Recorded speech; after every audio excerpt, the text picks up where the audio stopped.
Dear friends, आज हम discuss करेंगे residential status under income tax act for assessment year 26, 27 and previous year 25, 26।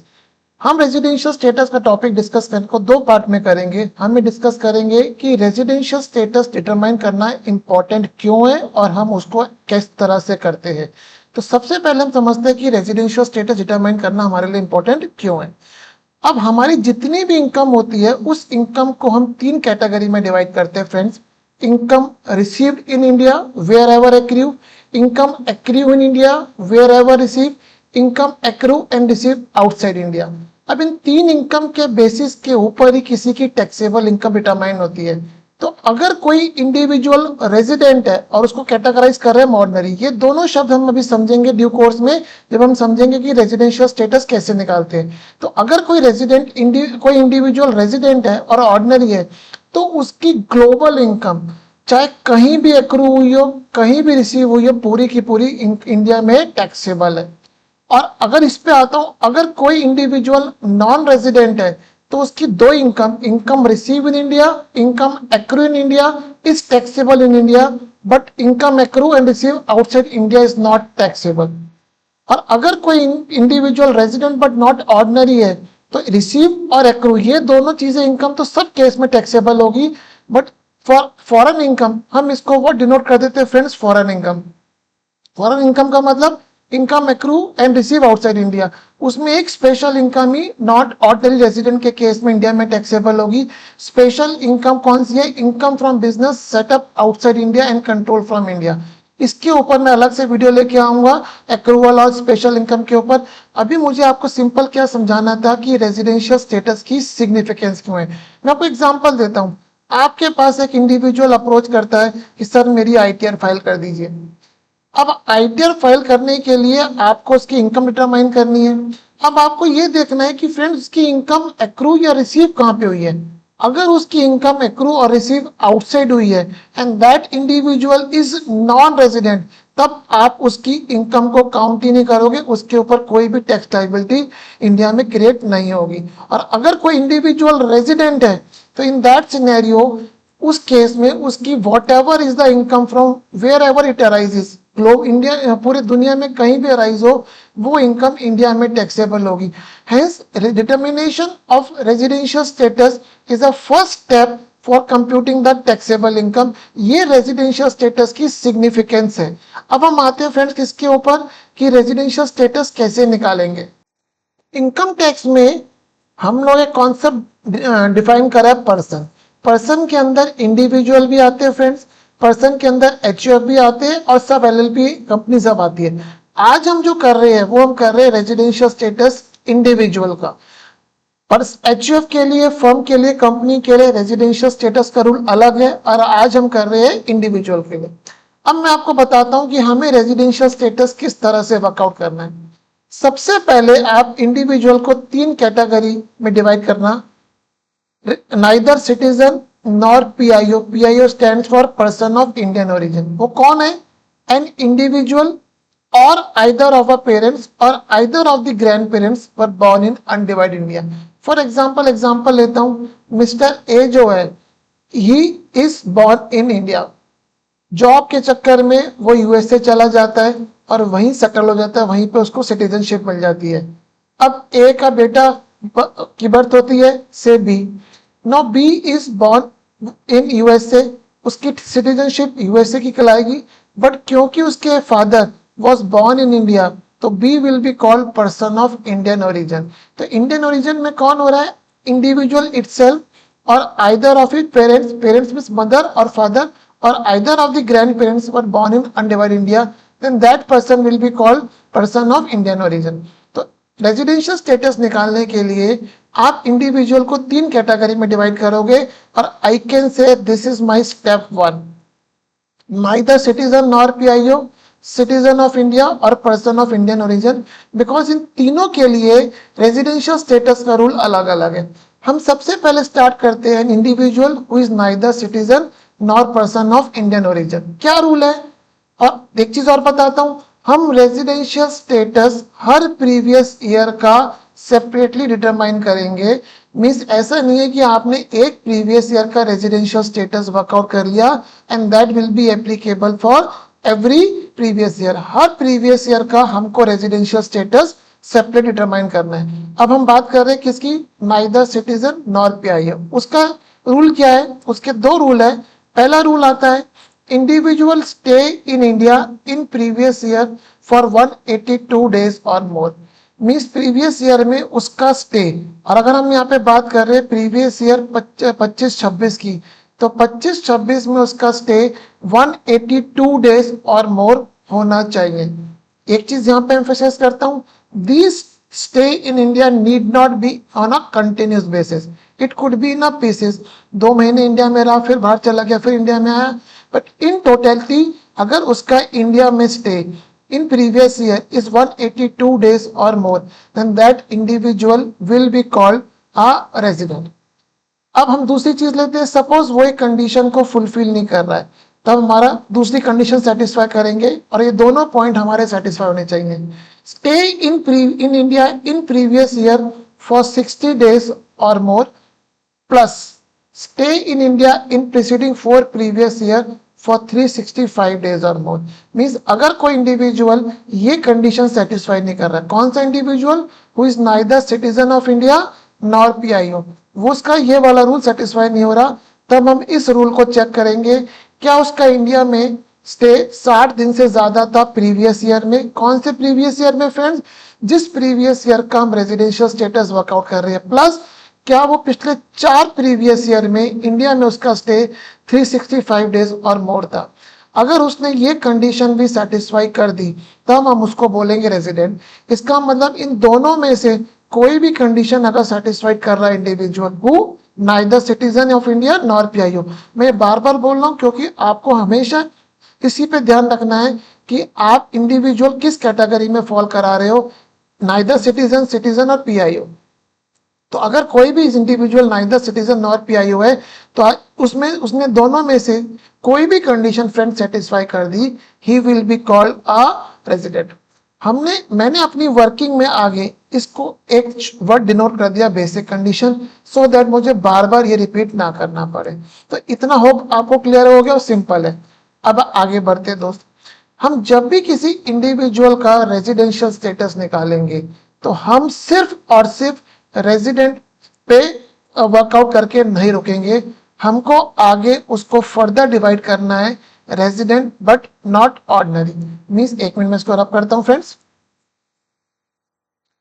Means जब भी आपने किसी इंडिविजुअल का रेजिडेंशियल स्टेटस निकाल के बोल दिया रेजिडेंट है, आपको उसको 2 कैटेगरी में डिवाइड करना है, रेजिडेंट एंड ऑर्डिनरी रेजिडेंट और resident but not ordinary resident. अभी हम इसके बारे में पढ़ रहे हैं, अगर इंडिविजुअल RNOR नहीं है देन बाय डिफॉल्ट वो ROR है। तो हम पढ़ते हैं अभी इसको शॉर्ट में बोलते हैं resident but not ordinary resident. अब इसकी कंडीशन क्या चीज है, पहले मैं आपको इसका कॉन्सेप्ट, पहले मैं आपको इसका रूल समझाता हूं और फिर मैं आपको इसका कॉन्सेप्ट समझाता हूं कि इसकी सिग्निफिकेंस क्या है। कंडीशन क्या है, अब यहाँ पे हम वर्ड लिख रहे हैं और, अगर किसी इंडिविजुअल ने इन दोनों में से कोई भी कंडीशन सेटिस्फाई कर दी then that individual will be called RNOR resident but not ordinary resident. क्या है, that non resident, he is a non resident in 9 out of past 10 preceding previous year. Means अगर हम बात कर रहे हैं प्रीवियस ईयर 25-26 की, तो इससे 10 साल प्रीसीडिंग प्रीवियस ईयर में ही should be a non resident in 9 out of 10 years. अगर वही कंडीशन को सेटिस्फाई कर देता है then his status will be RNOR। दूसरी कंडीशन चेक करेंगे, वो एक कंडीशन को सेटिस्फाई नहीं कर रहा है, इसका मतलब वो पिछले 10 सालों में 2 साल क्या चीज है, रेजिडेंट है। मींस उसने इस कंडीशन को ब्रीच कर दिया। तो हम दूसरी कंडीशन चेक करेंगे, stay in India for 729 days और less in past 7 preceding previous year. हम यहाँ पे दोनों केस में फ्रेंड्स प्रीसीडिंग प्रीवियस ईयर की बात कर रहे हैं कि हम अगर बात करते हैं फ्रेंड्स प्रीवियस ईयर 25-26 का हमें रेजिडेंशियल स्टेटस निकालना है, तो हम इससे 7 साल पुराने जाएंगे और उन 7 सालों में हमें चेक करेंगे कि उसका स्टे अगर 729 डेज और लेस है in that scenario he will be RNOR। तो RNOR के लिए उसको दोनों में से एक कंडीशन सेटिस्फाई करनी है। अगर उसने दोनों में से एक कंडीशन भी सेटिस्फाई कर दी then he will be called RNOR। तो आपको ये रूल तो समझ में आ गया होगा। आगे प्रोसीड करने से पहले मैं आपको इसकी सिग्निफिकेंस समझाता हूं कि why this RNOR concept is important. आइए एग्जाम्पल लेते हैं। फॉर एग्जाम्पल नाम भूल रहा हूं प्लेयर का, क्रिस क्रिस गेल IPL खेलने इंडिया में से रेगुलर आ रहा है। वो हर साल इंडिया में 100 दिन स्टे कर रहा है। यहाँ पे लिखता हूँ प्रीवियस ईयर 25-26 में वो IPL खेलने आया और वो इंडिया में 100 दिन उसने स्टे करा। ऐसे का ऐसे वो पिछले 10 सालों में इंडिया में आ रहा है और हर पिछले 10 सालों में हर साल वो इंडिया में 100 दिन स्टे कर रहा है। अब अगर इन फैक्ट्स के ऊपर हम अगर आगे जाए फ्रेंड्स, हम रेजिडेंशियल स्टेटस पे वर्किंग करते हैं। हम उसका रेजिडेंशियल स्टेटस किस साल का निकाल रहे हैं? 25-26 का। अब 25-26 में वो इंडिया में 182 डेज नहीं रहा, तो ऑब्वियसली ये कंडीशन उसने फुलफिल नहीं करी। अब इस कंडीशन पे आते हैं, वो इंडिया में 60 दिन या उससे ज्यादा रहा। हाँ सर, वो 25-26 में 100 दिन इंडिया में रहा है। क्या पिछले 4 सालों में वो इंडिया में 365 दिन या रहा है? हाँ सर, वो तो हर साल इंडिया में 100 दिन स्टे कर रहा है। इसका मतलब इंडिया में पिछले 4 सालों में वो 400 डेज रहा है।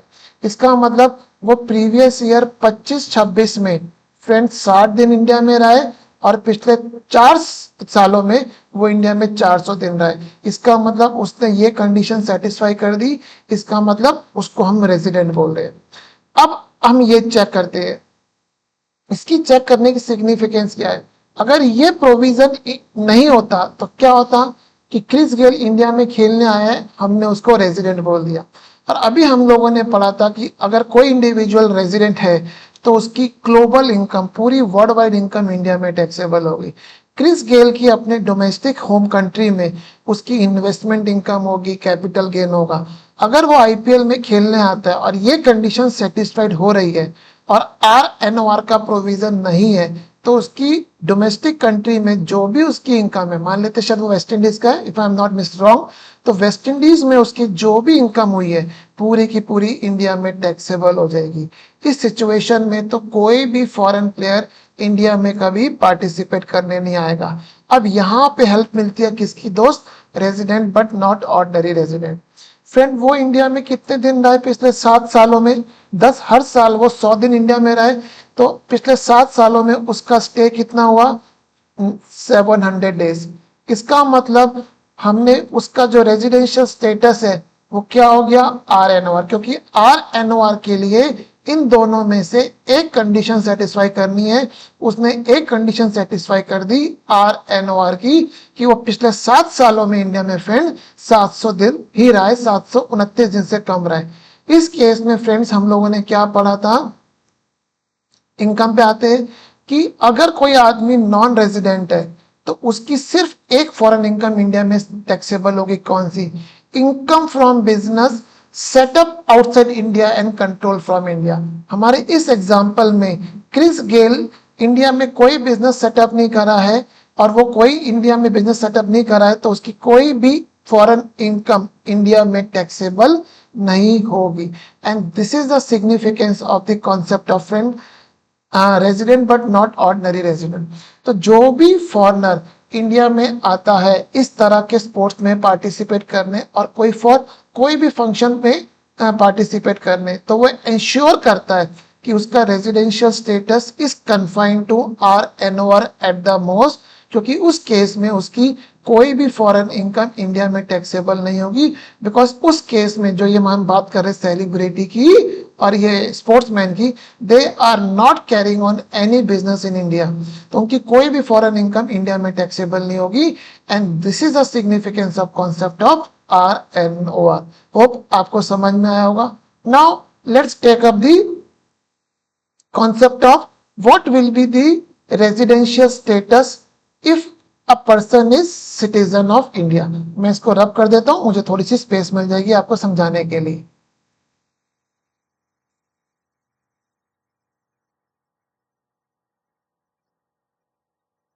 आइए अब हम बात करते हैं सिटीजन ऑफ इंडिया। अगर कोई इंडिविजुअल सिटीजन ऑफ इंडिया है तो उसका रेजिडेंशियल स्टेटस हम किस तरह से वर्कआउट करेंगे। सिटीजन ऑफ इंडिया के लिए हम लोगों को सिटीजन ऑफ इंडिया को 3 कैटेगरी में डिवाइड करना पड़ेगा। मैं यहां से स्टार्ट करता हूं। स्टेइंग इन इंडिया को मैं यहां पे काटता हूं, यहां पे मैं लिखता हूं रेदर रेजिडुअल।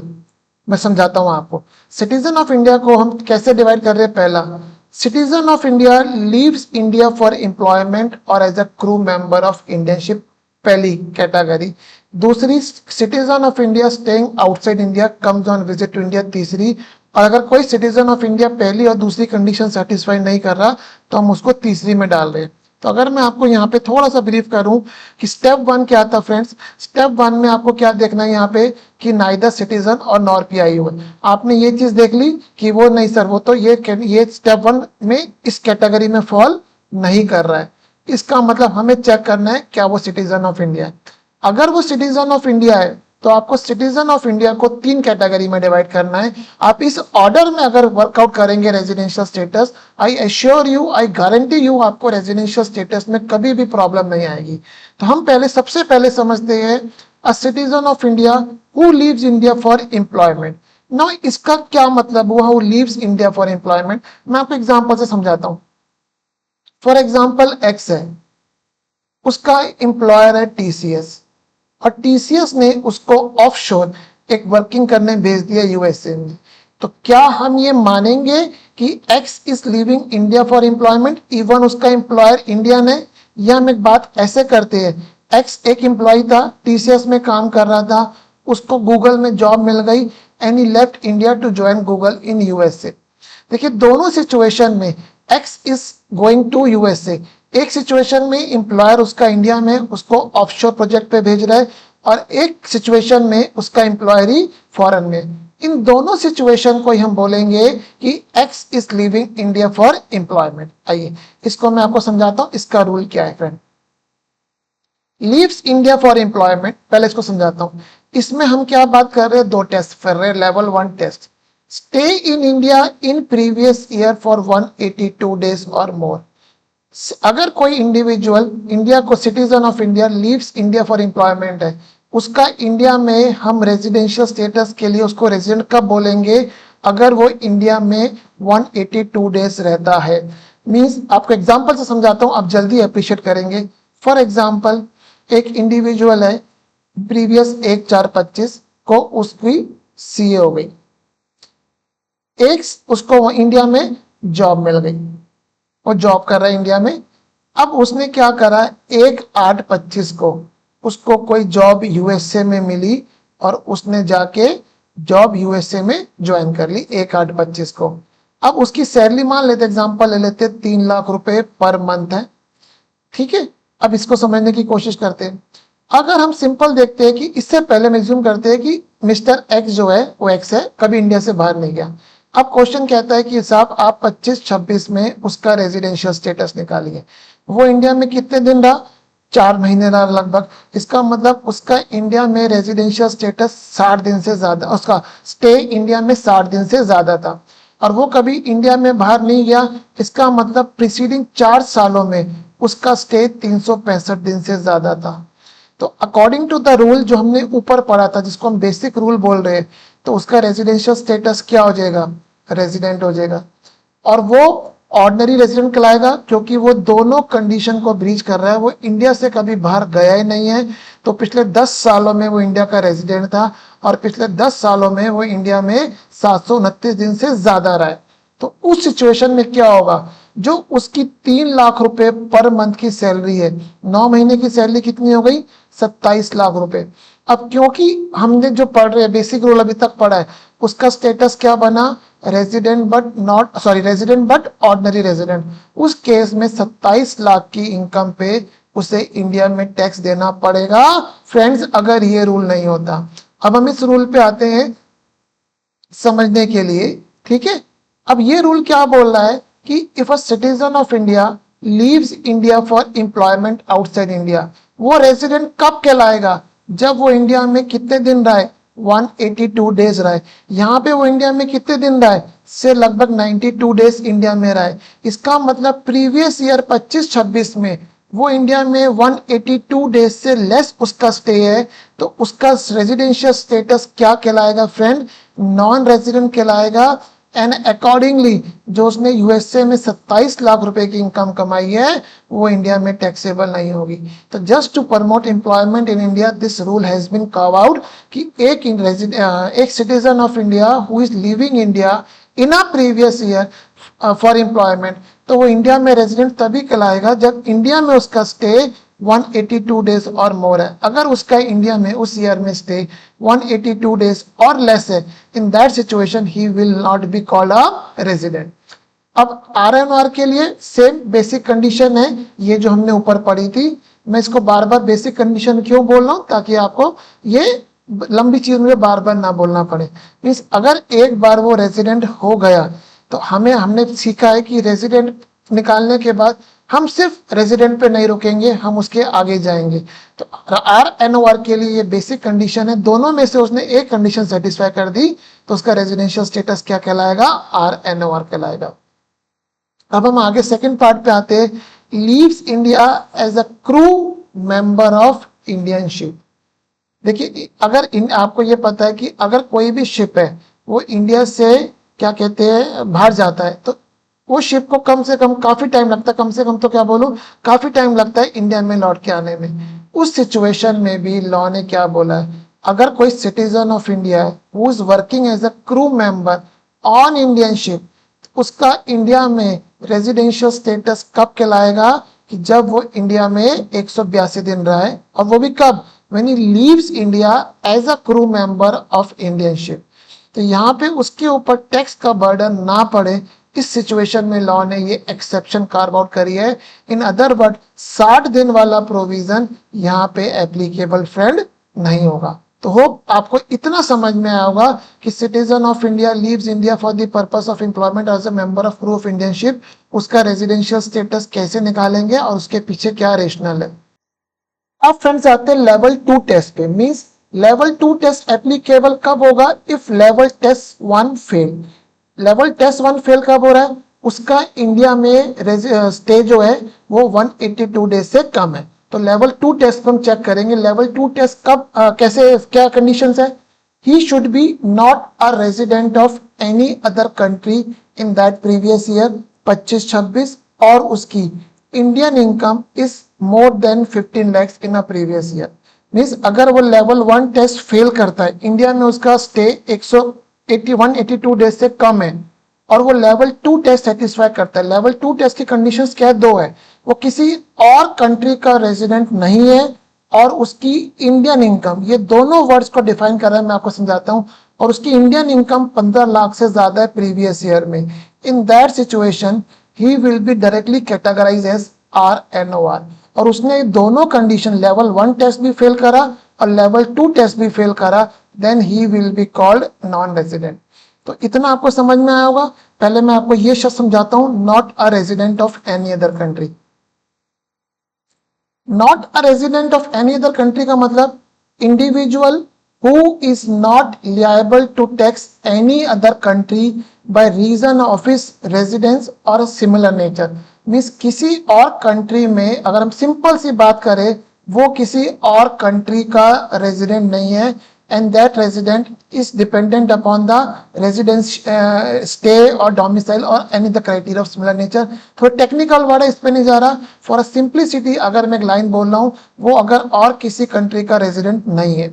अब यहां पे एक इंपॉर्टेंट पॉइंट आता है, वो समझाता हूं।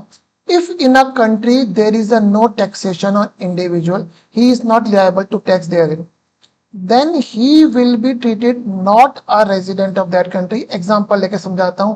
यूएई एक कंट्री है, जहां तक मेरी अंडरस्टैंडिंग है अभी तक यूएई में वहां के रेजिडेंट इंडिविजुअल पे टैक्सेशन नहीं है। तो यूएई में इंडिविजुअल है, वहीं रह रहा है, but as per UAE taxation law वो वहां का रेजिडेंट है। बट यूएई के टैक्सेशन लॉ के अकॉर्डिंग इंडिविजुअल को टैक्स नहीं देना है। In that scenario for our purpose हम उसको क्या मानेंगे, यूएई का नॉन रेजिडेंट ही मानेंगे। दोबारा से समझा रहा हूं, यहाँ पे हमने सिंपल बोला कि कोई भी अगर सिटीजन दूसरी कंट्री का रेजिडेंट नहीं है तो हम उसको क्या बोल रहे हैं, ही is not a resident of any other country, simple है। बट ऐसी सिचुएशन भी आती है कि एक कंट्री है जहां पे एक इंडिविजुअल वहां का रेजिडेंट है as per their taxation law, but for वहां के टैक्सेशन लॉ के हिसाब से उस इंडिविजुअल पे वहां पे टैक्सेशन नहीं है। In that scenario for Indian residential status purpose हम उसको यूएई का नॉट रेजिडेंट ही मानेंगे। तो वो हम यहाँ पे उसको यही बोलेंगे कि कोई इंडिविजुअल अगर यूएई में काम कर रहा है, वहां का वो रेजिडेंट है बट वहां पे उसको टैक्स नहीं देना है, तो हम उसको इसी कैटेगरी में कैटेगराइज करेंगे, not a resident of any other country. अब हम बात करते हैं फ्रेंड किसकी, Indian income is more than 50 lakhs in a previous year. Friends Indian income में आपको ऐसा समझाता हूं, अभी हम कैसे निकालेंगे, income accrued in India, income receive in India, income from business setup in India, control from outside India, income from business exercise outside India, setup in India. देखिए ये हमने कॉन्सेप्ट पढ़ा है, सिंपल बात बोलूं, income accrue in India, income receive in India, income from business setup outside India, इन सब चीजों को हम ऐड करेंगे और इसमें से चैप्टर 6 एक ही डिडक्शन लेस करेंगे। अगर आपने चैप्टर 6 से पढ़ा पता होगा, नहीं तो मैं आपको बाद में बताऊंगा। इसके बाद जो नंबर आ रिडक्शन करने के बाद अगर वो नंबर 15 लाख रुपए से ज्यादा है, एक मिनट मैं भी समझ लेता हूं, हाँ 15 लाख रुपए से ज्यादा है, तब हम बोलेंगे उसकी इंडियन इनकम 15 लाख रुपए से ज्यादा है। तो ये चीज जो accrue in India, receive in India, ये कॉन्सेप्ट एक अलग वीडियो में टेकअप करूंगा, इसके ऊपर अलग से सेक्शन है, अलग से पूरा टॉपिक है। तो अभी हम अपनी सिंप्लिसिटी के लिए समझ लेते हैं फ्रेंड्स कि लेवल 2 टेस्ट में क्या आ रहा है, an individual is not a resident of any other country in a previous year and उसकी इंडियन इनकम प्रीवियस ईयर में 15 लाख से ज्यादा है। In that situation he will be directly categorise as RNOR, और अगर वो लेवल 1 और लेवल 2 टेस्ट दोनों फेल करता है तो he will be categorise as non resident. तो मैं आपको दोबारा से क्या बोल रहा हूँ फ्रेंड्स, आपको स्टेप बाय स्टेप चलना है। अगर सिटीजन ऑफ इंडिया है तब आप देखोगे क्या, citizen of India leaves India for employment, तो उसमें इस तरह से आप लेवल 1 लेवल 2 टेस्ट पे आओगे। अब हम दूसरी सिचुएशन पे आते हैं फ्रेंड, किसके ऊपर, citizen of India staying outside India and comes on visit to India. इसके अंदर फ्रेंड 3 टेस्ट है, किसके, citizen of India staying outside India and comes on visit to India. हम सबसे पहले चलेंगे लेवल 1 टेस्ट, और आपको भी इसी ऑर्डर में चलना है। मैं आपको गारंटी दे रहा हूं, जो मैंने पहले बोला था, कोई तकलीफ नहीं आएगी अगर आप इस ऑर्डर में रेजिडेंशियल स्टेटस एक इंडिविजुअल का डिटरमाइन करेंगे। लेवल 1 टेस्ट क्या कहता है, stay in India in previous year for 182 days और मोर, जो यहाँ पे था फ्रेंड्स। और अगर ये लेवल 1 टेस्ट में अगर वो रेजिडेंट वर्कआउट हो जाता है तब हम चेक करेंगे RNOR, जो उसकी बेसिक कंडीशन है जो हमने यहाँ पे पढ़ी है। तो लेवल 1 टेस्ट आपको समझ में आया, इसके ऊपर ज्यादा टाइम डिवोट नहीं कर रहा हूँ, आपको मैंने पूरा समझा दिया ये।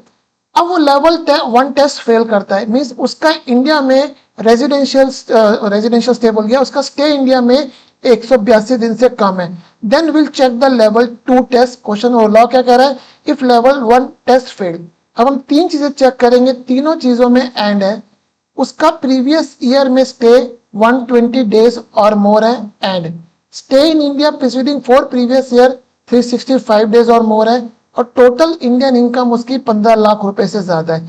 अगर उसने लेवल 2 टेस्ट की तीनों कंडीशन सेटिस्फाई कर दी फ्रेंड्स, उस सिचुएशन में he will be directly categorise as RNOR।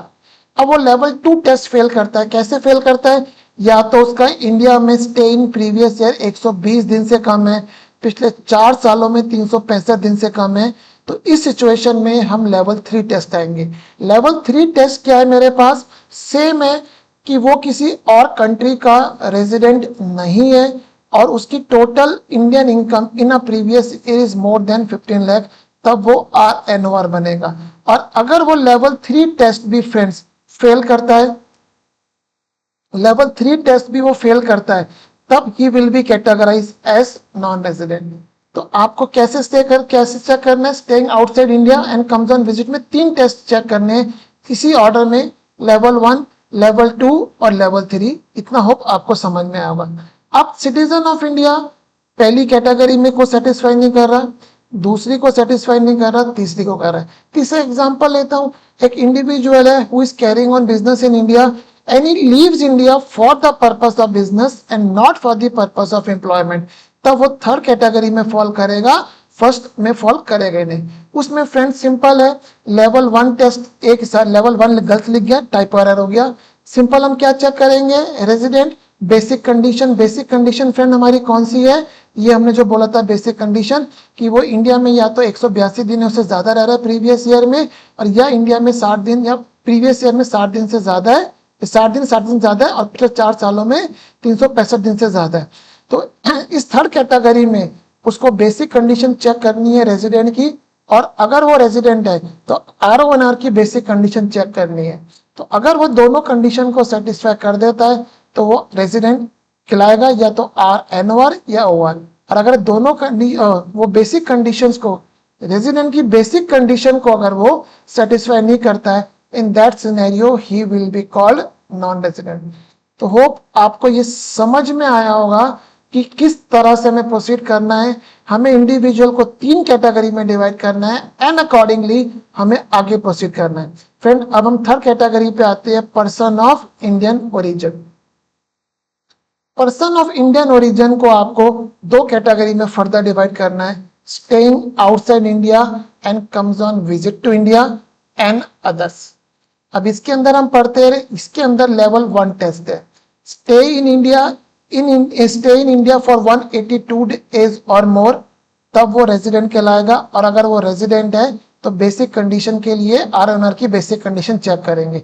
यहां भी लॉ ने 60 डेज वाली जो कंडीशन है उसको एलिमिनेट कर दिया है। तो पर्सन ऑफ इंडियन ओरिजिन हो या person of citizen of India हो, पर्सन गलत बोल के सिटीजन ऑफ इंडिया, अगर वो बाहर रह रहा है और वो इंडिया में विजिट के लिए आ रहा है, इन दैट सिचुएशन वो इंडिया में रेजिडेंट तभी कहलाएगा जब वो इंडिया में 182 डेज स्टे कर रहा है, मींस सिटीजन ऑफ इंडिया। ये देखिए लेवल 1 टेस्ट, और person of Indian origin staying outside Indian comes on visit to India, इनके लिए लेवल 1 टेस्ट एप्लीकेबल होगा। अब वो लेवल 1 टेस्ट को सेटिस्फाई नहीं कर रहा है, मींस इंडिया में उसका स्टे 182 दिन से कम है, in that situation will go for level 2 test, that's if level 1 test fail. Stay in India in previous year for 120 days और मोर, पिछले 4 सालों में 365 दिन है, और उसकी इंडियन इनकम प्रीवियस ईयर में 15 लाख से ज्यादा है, तब वो क्या कहलाएगा, RNOR। इसका मतलब an citizen staying outside India, उसके लिए लेवल 1 टेस्ट है, लेवल 2 टेस्ट है। Person of Indian origin staying outside India comes on visit to India, उसके लिए लेवल 1 और लेवल 2 टेस्ट है, बट उसके लिए फ्रेंड्स लेवल 3 टेस्ट नहीं है। लेवल 3 टेस्ट सिर्फ और सिर्फ किसके लिए है दोस्त, सिटीजन ऑफ इंडिया के लिए, जहां पे हमने ये बोला गया है कि आप किसी भी कंट्री के रेजिडेंट नहीं हो और आपकी इंडियन इनकम उस प्रीवियस ईयर में 15 लाख रुपए से ज्यादा है, तब हम आपको डायरेक्टली क्या डेजिग्नेट कर रहे हैं, RNOR।